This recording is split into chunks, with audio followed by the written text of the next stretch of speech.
किसी ने बड़ी खास बात कही है कि कुछ लोग बार बार धोखा खाने के बाद भी विश्वास कर लेते हैं। नमस्कार मित्रों, मैं हूं डॉक्टर रामजी भाई। आपके लिए एक छोटी सी कहानी लेकर आया हूं। एक बार की बात है कि शेर को बड़ी भूख लगी, तो उसने लोमड़ी से कहा, ए लोमड़ी, मेरे लिए कोई शिकार ढूंढ कर लाओ, अन्यथा मैं तुम्हें ही खा जाऊंगा।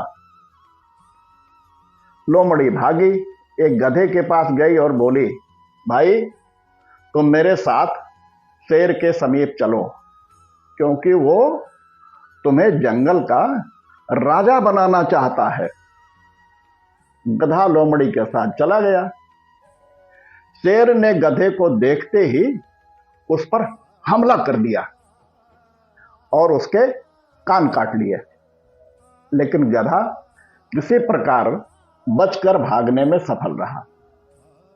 तब गधे ने लोमड़ी से कहा कि तुमने मुझे धोखा दिया। शेर तो मुझे मारने का प्रयास किया और तुम कह रही थी कि वो मुझे जंगल का राजा बनाएगा।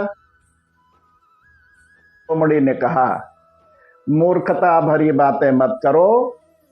शेर ने तुम्हारे कान इसलिए काट लिए हैं ताकि तुम्हारे सिर पर ताज सुगमता पूर्वक पहनाया जा सके। समझे? आओ चलो लौट चलें शेर के पास।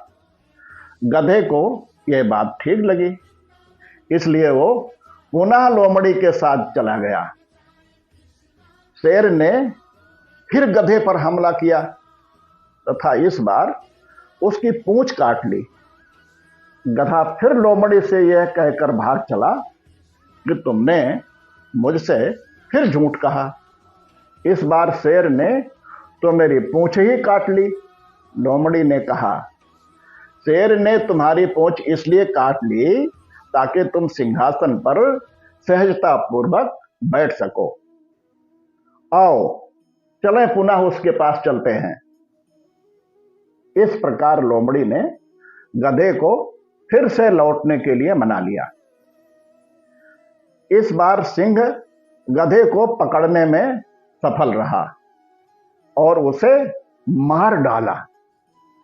शेर ने लोमड़ी से कहा, जाओ इसकी चमड़ी उतारकर इसका दिमाग, फेफड़ा और हृदय मेरे पास ले आओ और बचा हुआ अंश तुम खा लेना। लोमड़ी ने गधे की चमड़ी निकाली और गधे का दिमाग खा लिया और केवल फेफड़ा तथा हृदय सिंह के पास ले गई। सिंह ने गुस्से में आकर पूछा, इसका दिमाग कहां गया? लोमड़ी ने जवाब दिया, महाराज इसके पास तो दिमाग था ही नहीं।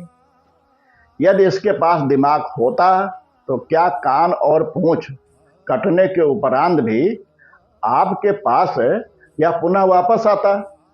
शेर बोला, हाँ तुम तो सही बोल रही हो।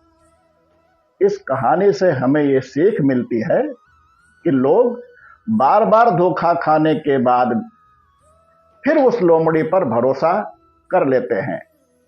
वैसे इस कहानी का आज की राजनीति से कोई लेना देना नहीं है।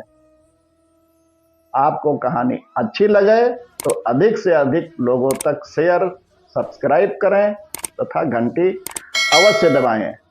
अगली बार फिर एक नई कहानी के साथ आपसे भेंट होगी। तब तक के लिए नमस्कार।